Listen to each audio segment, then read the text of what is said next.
Dobar dan svima. Lijepi pozdrav, Bog Josika. Bog Dragane. Na početku, vidi ovo. Pazi, imaš Zagora za čitat, znaš koliko? Oni koji su gledali prošlu emisiju... Cijeli bunt. Dakle, inače u gradskoj knjižnici... Nalazimo se, da. Možete, naravno, za ljubitelje Zagora podići niz velikih crtanih romana o Zagoru. Ovo ti je zadatak da naučiš kako izgleda njegova majica. Kako izgleda njegova majica ili kako bi rekli logo. Logo. Logo od Zagora. A sad ćemo pokazati na sekundu kako izgledala prošla emisija. Je li to Alan Ford, šta je to? Bože mi. Mislim, stvarno, radi u knjižnici i prepoznaje Alan Forda. Prošla je sekunda, vidjeli ste. To je to, ok. Hvala Zagore. Nema na čemu, molim te uzmisliti. Pogledat ćemo i Alan Forda isto. Da, to će ti biti sljedeće štivo. Ok, znači ovako. Od danas idemo petkom. Petkom, da, evo. Evo ga, nećemo puštati danas nikakve pjesme vezane uz petak. Nećemo. Jer danas je petak. Uglavnom imamo i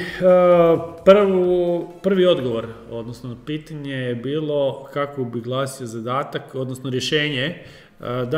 Kako je glasio zadatak? Je možeš pustiti to? Evo, zadatak izgleda ovako.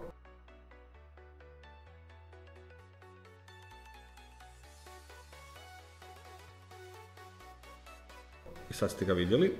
Kako je ovo super. Ovo je odlično. Uglavnom, vidjeli ste da će se naš McQueen morat prošetat, provozat po nekakvom poligonu koji je sastavljen od ovih naših papirića. Vaš zadatak je bio da ga sastavite nekakav programčić koji će ga provozati. Da. Mi smo programčić dobili, evo možete ga vidjeti ovdje na ekranu. Vidjeti, samo sekundu.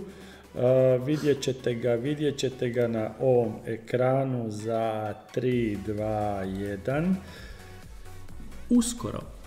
Evo ga, znači to je tu, malo ću ga smanjiti, ovdje je taj program,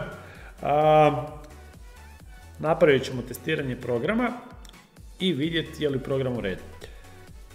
Još jedna novina, a to je da svi koji aktivno budu sudjelovali u ovoj sezoni, slali nam odgovore i oni koji budu imali najviše točnih odgovora, osvaja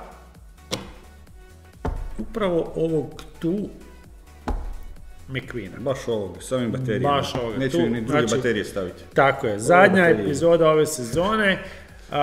Imat ćemo gosta koji nas je najviše pratio, odnosno koji je riješio najviše točnih programa nam je poslao, odnosno vi koji ćete poslati. Evo ga. Svaka epizoda novi zadatak. Prošlu epizodu smo imali prvi zadatak. Prihvaćamo samo, bodujemo samo točne odgovore, pa da vidimo mi sad što se ovdje događa.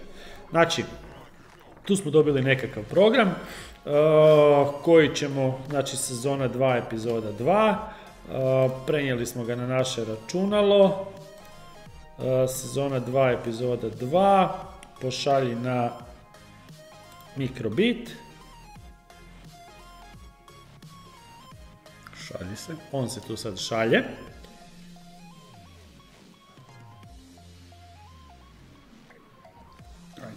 Evo ga. Pustiti.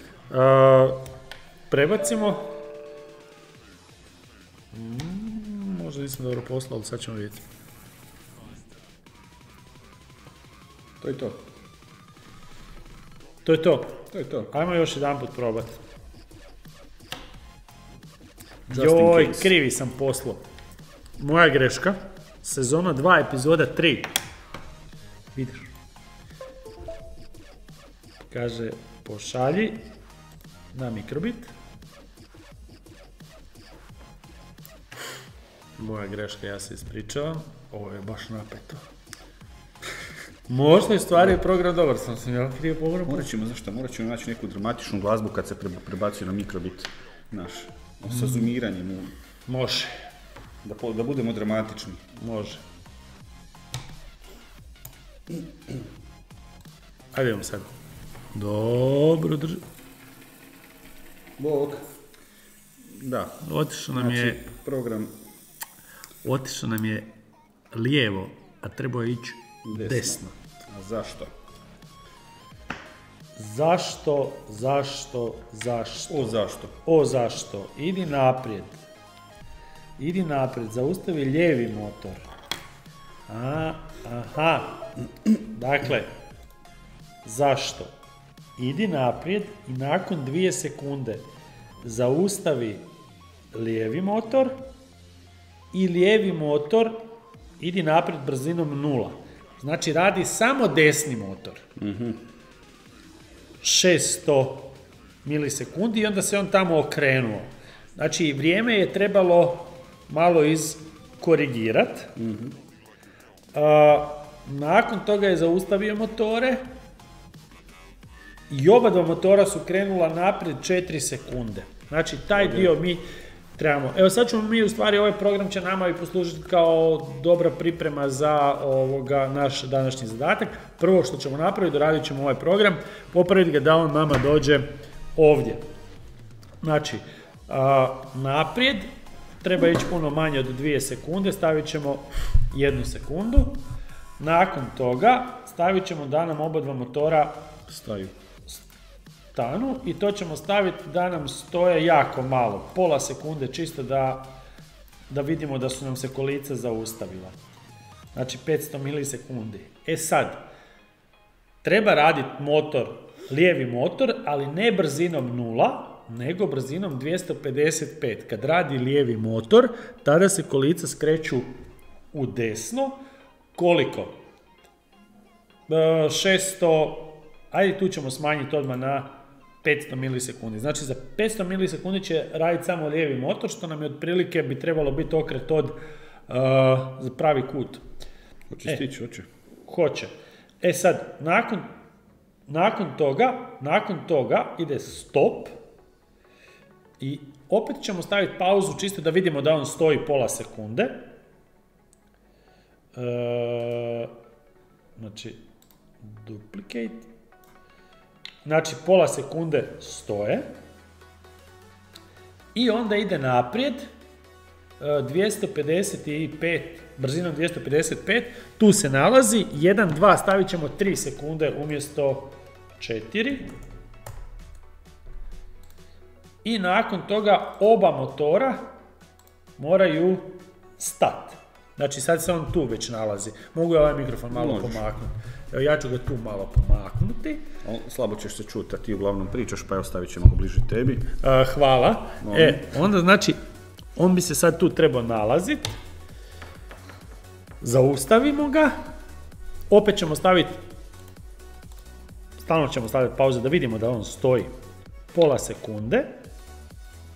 Tu smo. I sad on treba skretati u desno. Da bi skretao u desno, mora raditi, odnosno da bi skretao u lijevo, oprostite, mora raditi desni motor brzinom od 255, opet ćemo reći pola sekunde. I šta sad? Sad se okrenuo. Forward. I sad ide naprijed. Sekundu. Možemo. Ispravak.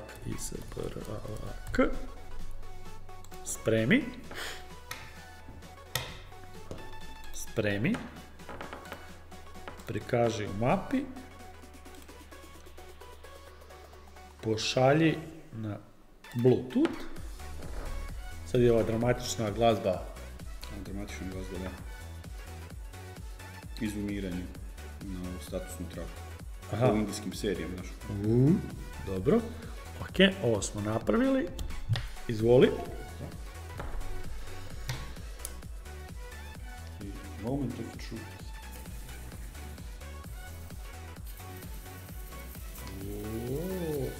Ma daj.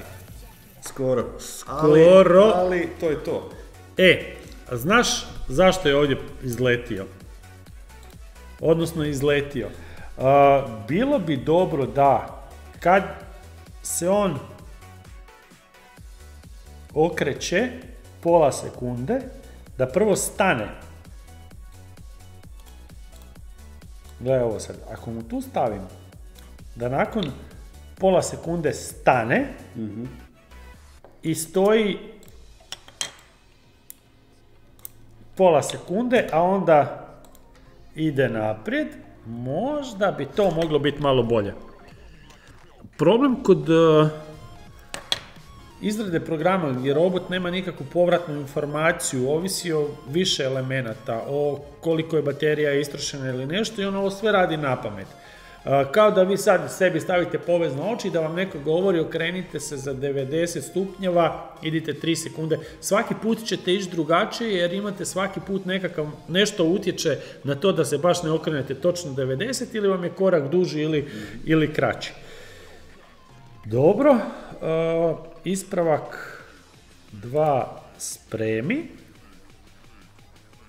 spremi, prikaži u mapi, ovdje, pošalji na mikrobit,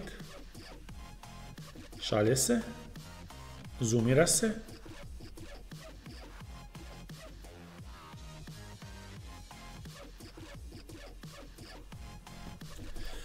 ajde sad probaj.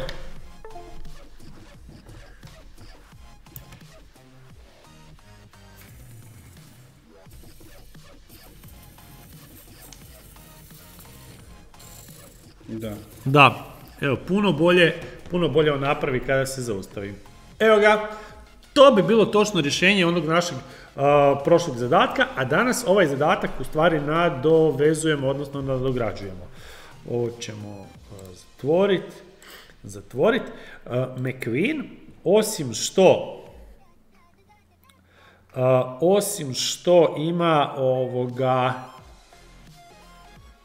što ima motore, rekli smo da ima i ledice.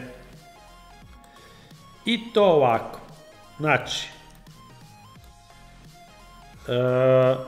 ima lijevu i desnu LED diodu.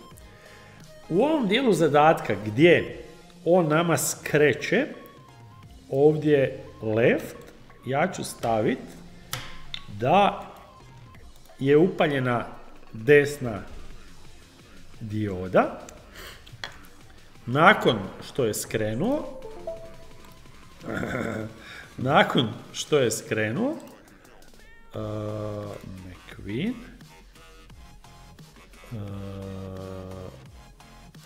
nakon što je skrenuo, ta desna dioda se treba isključiti. Znači, naredbom LED light right, znači desna, svjetleća dioda isključena. To je sad, to ćemo spremiti kao pokazivač. Pokazivač. Samo ćeš na tom jednom dijelu staviti.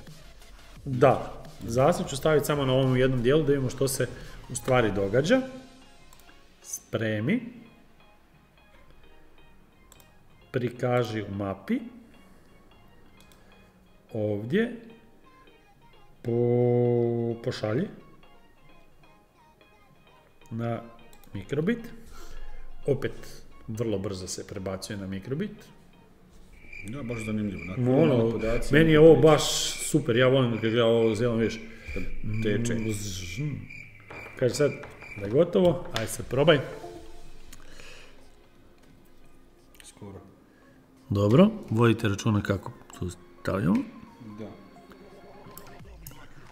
Sad, znači on bi trebao upaliti.